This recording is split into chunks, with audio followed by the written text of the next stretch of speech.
ശ്രീ യുവരാജ് വളരെ പെട്ടെന്ന് ഇതിപ്പോൾ താങ്കൾ നേരത്തെ പറഞ്ഞതുപോലെ ഇത് വളരെ എളുപ്പത്തിൽ തീർക്കാവുന്ന ഒരു വിഷയമായിരുന്നു. അതിനെ അതിഭീകരമായ മാനങ്ങളിലേക്ക് കൊണ്ടുപോവുകയും സംസാരിക്കുന്നവരെല്ലാം ലൈംഗിക അതിക്രമത്തെ വെള്ളപൂശാൻ നിൽക്കുന്നവരാണ് എന്നൊരു നറേറ്റീവ് സൃഷ്ടിക്കുകയൊക്കെ ചെയ്തതുകൊണ്ട് ആത്യന്തികമായി ഗുണമുണ്ടാകുന്നു താങ്കൾക്ക് തോന്നുന്നുണ്ടോ?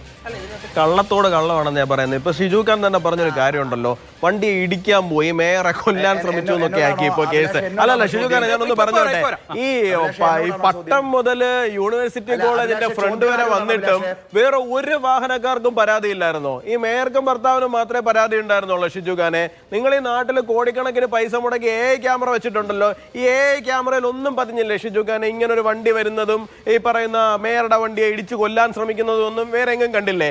അപ്പൊ ആ പറയുന്ന ക്യാമറകളിൽ ഒന്നുമില്ല. നിങ്ങൾ ഈ പറയുന്ന ഇപ്പൊ നിങ്ങൾ പറയുന്നു ഡ്രൈവറാണ് കസ്റ്റോഡിയൻ, ഡ്രൈവറുടെ സീറ്റിന്റെ അടുത്താണ് ഈ പറയുന്ന മെമ്മറി കാർഡ് ഇരിക്കുന്നത്. ശരി, സമ്മതിച്ചു. പാളയത്ത് ആ യൂണിവേഴ്സിറ്റി കോളേജിന്റെ ഫ്രണ്ടിൽ ഈ വണ്ടി കൊണ്ട് പാർക്ക് ചെയ്യുന്ന സമയത്ത് അവിടെ ഒരു CCTV ക്യാമറ ഉണ്ടല്ലോ. ഇദ്ദേഹം അതിൽ നിന്ന് ഇറങ്ങി എഡിറ്റ് എടുക്കുകയാണെന്നുണ്ടെങ്കിൽ കാണാമല്ലോ. നിങ്ങളുടെ ആൾക്കാർ ചുറ്റും ക്യാമറയും പിടിച്ച് നിൽക്കുന്നുണ്ടല്ലോ. നിങ്ങളുടെ എന്തെങ്കിലും ക്യാമറ അല്ലെങ്കിൽ ഇത് പതിയണ്ടേ ഈ പറയുന്ന മെമ്മറി കാർഡ് ഇദ്ദേഹം ഇളക്കി എടുക്കുകയാണെന്നുണ്ടെങ്കിൽ? അപ്പൊ ഈ പറയുന്ന ഒരിടത്തും ഒരു തരത്തിലുള്ള വിഷ്വലും ഇല്ല, ഒരു എവിഡൻസും ഇല്ല. എന്നിട്ട് നിങ്ങൾ അങ്ങ് പറയുകയാണ് ഇയാള് ലൈംഗിക ചേഷ്ട കാണിച്ചു എന്നുണ്ടെങ്കിൽ നിങ്ങൾ പറഞ്ഞ പോലെ തന്നെ നമ്മുടെ പാർട്ടിയിലും സ്ത്രീകളുണ്ട്. നമ്മൾ നിങ്ങൾക്കൊപ്പമാണ്, നമ്മൾ മേയർക്കൊപ്പമാണ്. പക്ഷെ ഒരു തരി എവിഡൻസ് എങ്കിലും മുമ്പോട്ട് വെക്കാൻ തയ്യാറാണ്. അവിടെ